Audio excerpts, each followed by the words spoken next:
All right. I'm Matt. And I'm Josh. Welcome to the Nightly on Hatch Plus, where love means never having to say, I'm tired. How have you been? I'm very well, thank you, mate. Yeah, still shaking off a bit of a cold, but I'm winning, I think. And yeah, I'm feeling all right. It's nice to be here. How are you? I'm feeling very much the same. I'm like at the tail end of a cold, and there's nothing that makes me feel more powerful than not being sick anymore. Those first couple days where you just wake up breathing regular through your nose and you're like, I'm a king, I'm a god, nothing can stop me. Yeah, and you always think, I will never take my health for granted ever again. Yeah, and then 4 days later. Yeah. Staying up too late, treating your body like garbage. Yep, every time. It's a nice pocket to be in, though, that little sort of half a day. It's a good That's place right. to be. Yeah, it's just a kind of beautiful 12 hours of invulnerability and cherishing your own physical form and how lucky you are to be alive. Have you got any good fixes? What did you use to? Oh, I truly, a good thing and a bad thing about my life is that I have such bad habits generally that I just have to stop what I normally do, and that helps me recover. Like, I was just like, I could just go to bed at a normal time and not drink and like eat some vegetables, and that should clear it up. And it worked in a few days, which is like truly an advantage of living wrong 340 days a year. It really is. If you live like that, it's so easy to fix, isn't it? When everything's wrong. Yep. Usually. Totally. I've got a mate who's even during the height of COVID, he never ever got COVID, and he is probably the most unhealthy person I've ever met.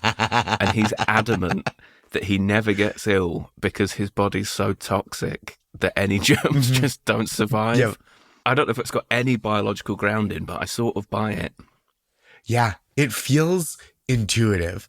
I remember when I was a kid, or not even a kid, I was in my early 20s, and my friend had these recurring health problems that were like minor, but just like inconvenient, just like always a little bit like, ugh. And we were traveling, a bunch of us, and hanging out at another friend's cousin's house who's older than us, and he was in medical school in Kentucky. And so we like crashed with him for a couple nights, and my friend was talking about how we had to pull over because he just like his body was breaking down on the car ride. And our friend's cousin goes, have you talked to a doctor about this? And my friend goes, I don't know, man, you're a doctor. This is like 20 years ago, and I think about it all the time. Just like so unfazed, just like, I don't know, you're a doctor, what do you think, dog? Yeah, in his head as well, that would have been ticked off as well. I've spent the weekend with a doctor, he's not mentioned anything, I'm probably fine, so I'm good. Yeah, this is just normal how bodies go, he's still fine, he's alive, he's doing great, but just like little minor maladies, and you're a doctor. That was his whole solution. I'm a big believer in, if something's hurting a bit or something's not quite right, I just think, that'll figure itself out. That'll be all right. And it always is, touch wood. That is my first fix, because I think it's scientific, okay? I think that if you have something that's slightly wrong with you, obviously I feel very fortunate to be generally very healthy and like not to have terrible things happen to me. So when I'm like, oh, my ankle is aching, I go, maybe I'll try wearing different shoes for a couple days and see if that helps. Because if it does, problem solved. And if it doesn't, then we escalate to seeking actual medical help. I normally escalate to just totally ignoring then at that point. Very nice. That's good. I do start low. You reset your body. That's how science works, right? You try to control for all the variables. Yeah, exactly. Yeah. Well, good. I'm glad that you're coming through your cold anyway, mate, and you're feeling a bit more normal. Do you have like a battery of remedies that you go through when you're like normal sick? I'm so lazy when I'm not well that I just don't really bother getting anything to try and fix it. I just think you've just got to get your head down, drink a load of water, and that's it. And luckily, I don't know if I've been scammed or not, Josh. Do you know Bear Grylls? Yes. Yeah, so he for anyone who doesn't know, Bear Grylls was a member of the Special Forces in England, and then he had a series of like adventure documentary programmy type things. And he's brought out this thing called Water 2, which is like a water filter that attaches to your tap. I'm immediately obsessed with the name of it, that he's just like, it's like a sequel to Water that's better than the original. Yeah, Water 2 back with a vengeance. That's right. It's, do you know what? I can't complain. I got a new filter for it this week, and I feel like I've been born again. It's magical. So I'm just nailing litres and litres of water, and I think that's probably the quickest fix for basically any problem.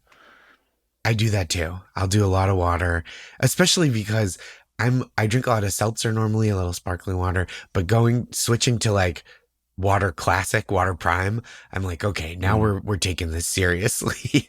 You put some lemon in there, it's basically like I went to medical school. Yeah, that is medicinal at that point. You're a real chemist. That's right. Give me my degree, give me my lab coat. You heat the water up, forget about it. I'm breaking new field. I'm going to publish a paper.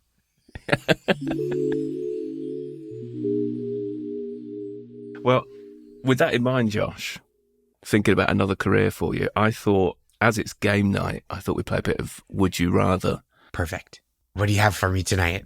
Well, I'll kick off with Would You Rather, and don't read into this at all. Nope, that's okay. These are hypothetical. I understand completely. Would you rather, Josh, be beautiful and dumb, or unattractive but a genius? This is a classic, Would You Rather.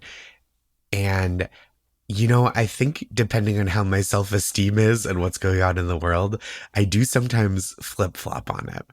Because I think I would consider myself, and this is not self-deprecating, I would say I'm smarter than I am hot. And that's totally okay. I'm not that smart, but smarter than I am hot. That's a horrible thing to say about yourself, Josh. It's fine. I don't agree with that. I'm medium smart. I'm medium minus hot. And maybe medium. I'll give myself medium plus for smart. And so I think my life is pretty good, and I know how to operate in that zone. I think if I suddenly became extremely beautiful, I wouldn't know what to do with myself. I would have to change everything about my life. But then there'd be sort of because obviously ignorance is bliss, that's what they say, isn't it? So would you even think about that? If you overnight, you're now this beautiful thing, but you've got nothing in your head. Are you bothered? Yeah, maybe it would just pivot immediately, and I would go like, I know what to do with this. I do think there is like an amount of friction that being a very beautiful person of any gender can remove from your life, especially for guys though. I think like you're a real good looking guy. There's very few drawbacks to that and a lot of advantages. Yes, I do agree with you. Yeah, I do agree with you. Do you have a way that you usually lean on this?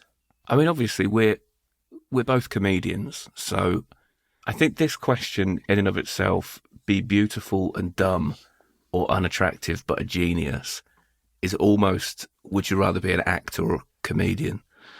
That's so funny. Yeah. Based upon that, I'm going to go comedian. I think we all fall into, because let's face it, I mean, if we were very attractive, we probably wouldn't have got into the career that we're in, which would be a real crying shame, I think. I think it's the best job in the world. I'd stick with it, I think. I think so too. That is my hunch.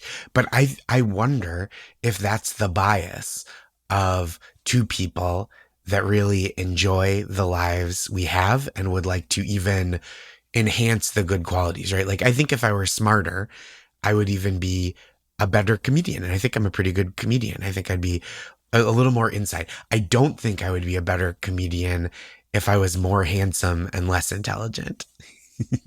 Yes, I do agree. Yeah, genius. Actually, I'm not saying that I am a genius. I do think that would exponentially help my comedy career if I was a genius. Yeah. So yeah, I think, and also if you're unattractive but a genius, if you're a genius, you can make some serious money, and with money, Yeah. I think you can buy yourself attractive. You know, I could get a little bit of work done, bit of Botox, Hmm. stick a new head of hair on. I'll tell you what, though. I think if you just dress nicely, that gets you 50% of the way there. Yeah, I do think you're right. Yeah, I tell you what really annoys me actually is I don't know if you've had this.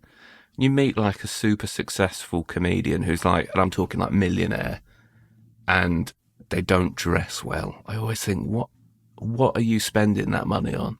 Like, give me some of it, and I'll use it really well. Yeah. Because you don't have to dress flashy to dress well. You know what I mean? Like, it No, doesn't have to be jewelry, like, gaudy jewelry. It doesn't have to be flashy clothes, but it can just be like, you've got a nice pair of jeans that you like, get them tailored for a couple bucks, and then they fit nicely. Even if they cost whatever, $60 to begin with, you put an extra 40 on top of that, getting them tailored. All of a sudden, it's a little pricier, but you look great. you're absolutely right. I think that's one of my first tells, you know, as to whether someone's well dressed or not, is how their jeans sit over their shoes. You know, like the cut at the bottom, whether they sit properly over the shoe or not. And that's the kind of detail that you do pick up from being an unattractive genius. If you're beautiful and you don't know what you're doing with your life, people just put nice clothes on you. You look great anyway. And Yeah, this is yeah. the other thing. When you're a very beautiful person, I think when you wear clothes that are a little ill-fitting or a little clunky stylistically, people go, well, those must be nice clothes because that person looks great still. That is a very, very good point. It's like if you go to the garage and then there's a mechanic with like a giant hammer who's just swinging it at an engine. You think, God, that can't be the right thing to do, but Yep. they must know what they're doing. They must know. This person wouldn't be making that mistake. If I were swinging a hammer at the engine of a car just dressed like me, someone would come over and be like, sir, you're ruining that car. But you have that Dickies work suit on, you're covered with grease, you're swinging the hammer with confidence. People go, that engine must need a good hammering. Yeah, yeah. I guess it just needs a hammering. Yeah, So I think unattractive genius is a consensus here. I think we're unanimous. Attractive. Sorry, I said attractive genius there. I'm projecting. You know what? I don't Unattractive think genius. there's no reason why we shouldn't be able to choose that one. Well, do you know what? That's exactly what a genius would do. They would flip this That's round and right. say, well, why can't I be both? Yeah, we don't, this is 2025. We don't have to live in a world of dichotomies and binaries. We can pick, we're both going to be handsome geniuses.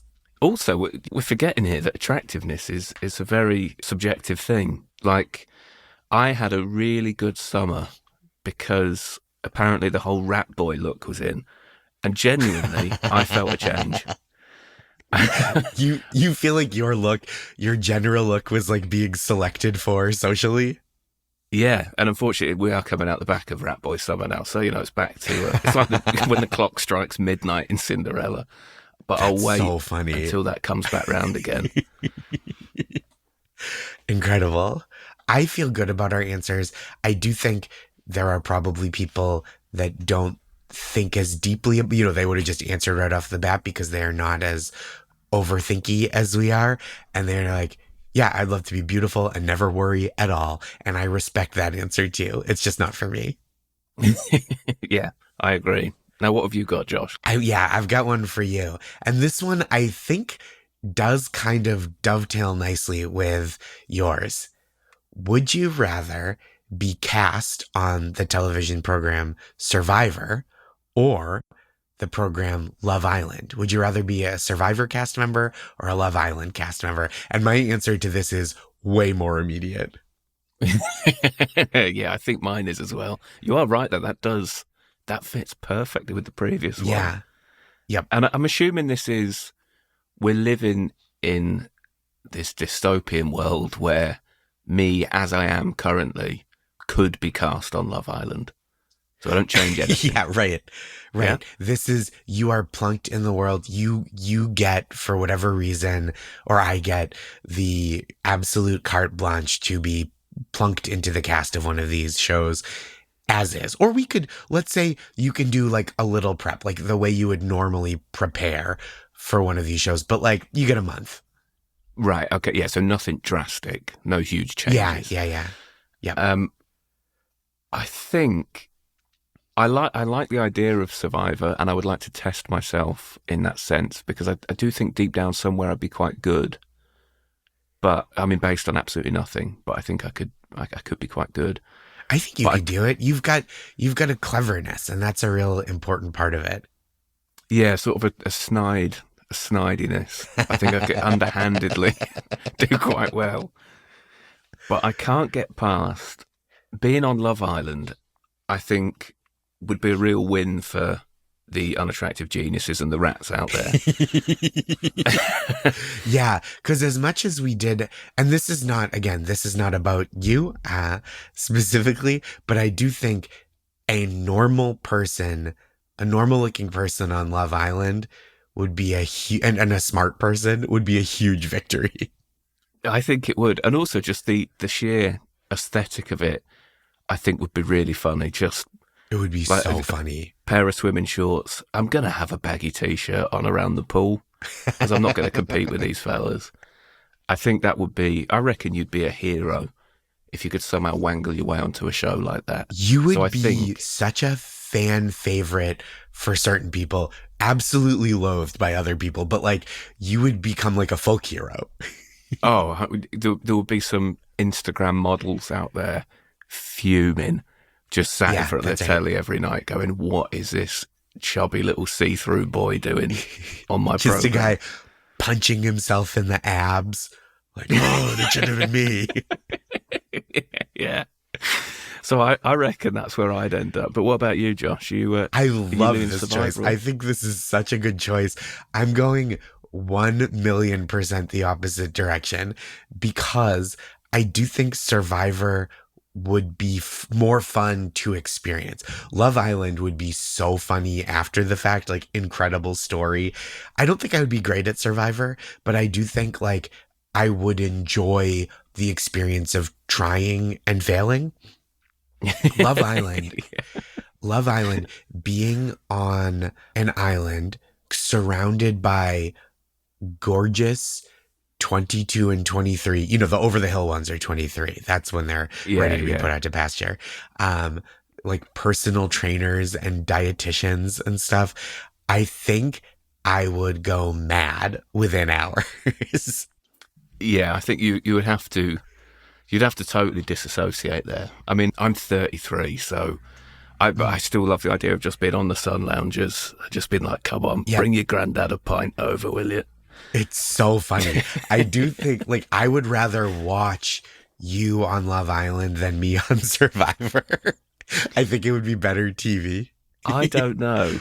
Because I'll be honest, cards on the table, I've not watched that much Survivor. So what would be the thing that you'd be most excited to do on Survivor? I'm assuming challenges are involved. Yeah. So I think it would be less about the physical challenges, right? Like the difficult physical experiences. I think, you know, I would be game to work hard at those, but a big part of Survivor is like alliances and interpersonal dynamics.